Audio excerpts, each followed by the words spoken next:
Hello students, हम आज की इस वीडियो में रीट क्या है एवं रीट के विभिन्न प्रकार के बारे में जानेंगे। अब हम लोग आज के अपने टॉपिक की ओर चलते हैं। संविधान के द्वारा नागरिकों को 6 प्रकार के मौलिक अधिकार दिए गए हैं। यदि व्यक्ति के मौलिक अधिकार का हनन होता है या कोई उसके मौलिक अधिकार को छीनने की कोशिश करता है, तो ऐसी स्थिति में हमारे संविधान निर्माताओं के द्वारा भारतीय संविधान के अनुच्छेद 32 और अनुच्छेद 226 के तहत उनके मौलिक अधिकारों की रक्षा का प्रावधान किया गया है। संविधान के अनुच्छेद 32 के तहत सर्वोच्च न्यायालय को मौलिक अधिकार का रक्षक और गारंटर बनाया गया है और अनुच्छेद 226 के तहत उच्च न्यायालय को नागरिकों के मौलिक अधिकारों का रक्षक और गारंटर बनाया गया है। इस प्रकार रिट एक उपकरण है, एक आदेश है जिसके द्वारा न्यायालय अनुच्छेद 32 के तहत सर्वोच्च न्यायालय और अनुच्छेद 226 के तहत उच्च न्यायालय किसी व्यक्ति, अधिकारी या प्राधिकारों को एक कार्य करने या करने से रोकने का निर्देश देती है। दूसरे शब्दों में हम लोग कह सकते हैं, रिट एक लिखित औपचारिक ऑर्डर है जिसे उच्च न्यायालय और उच्चतम न्यायालय द्वारा जारी किया जाता है। अब हम लोग रीट के प्रकार की ओर चलते हैं। रीट 5 प्रकार का होता है, जिसमें से फर्स्ट है बंदी प्रत्यक्षीकरण रीट। बंदी प्रत्यक्षीकरण रीट का मतलब होता है प्रस्तुत किया जाए या सामने लाया जाए। अगर किसी व्यक्ति को राज्य द्वारा या किसी अन्य व्यक्ति द्वारा जबरन हिरासत में रखा जाता है और उस व्यक्ति ने मूल अधिकारों के हनन के बेसिस पर याचिका दायर करता है, तो न्यायालय इस परिस्थिति में बंदी प्रत्यक्षीकरण रीट जारी कर सकता है।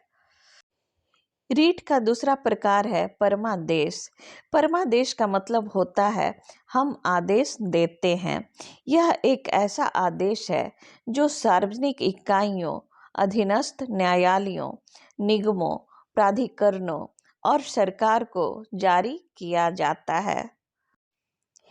यदि न्यायालय को ऐसा लगता है कि उपयुक्त संस्थाएं ठीक से अपना काम नहीं कर रही है या फिर जब कोई व्यक्ति कोई काम लेकर संबंधित अधिकारी के पास जाते हैं और उसे वे करने से मना कर देते हैं, तो ऐसी स्थिति में परमादेश जारी किया जाता है ताकि उनसे उनके कार्यों को न करने का कारण पूछा जा सके और वे अपनी गलतियों को सुधार सके।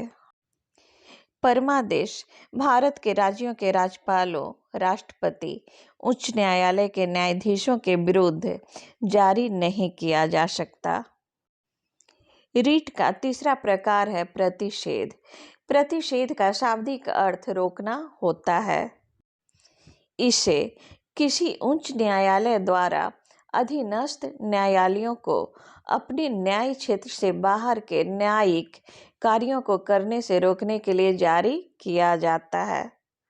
जैसे अगर कोई अनुमंडलीय न्यायालय किसी दोषी को फांसी की सजा सुना देती है, तो उच्च न्यायालय उसे रोक सकता है, क्योंकि फांसी की सजा उसके न्याय क्षेत्र से बाहर की चीज है। रीट का चौथा प्रकार है उत्प्रेषण।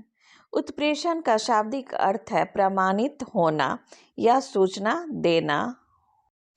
इसे उच्च न्यायालय द्वारा अधीनस्थ न्यायालयों या अधिकरणों को लंबित मामलों के स्थानांतरण के लिए जारी किया जाता है।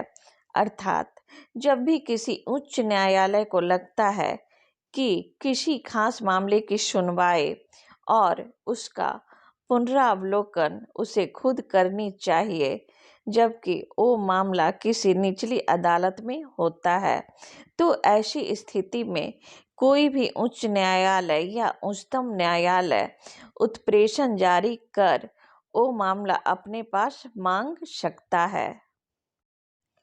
रीट का पांचवा प्रकार है अधिकार परीक्षा।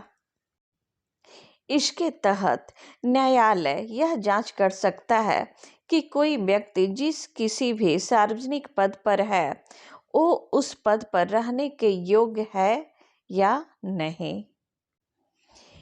इसी के साथ मेरा आज का वीडियो समाप्त होता है। हम लोग फिर मिलेंगे नए वीडियो में, तब तक के लिए नमस्कार।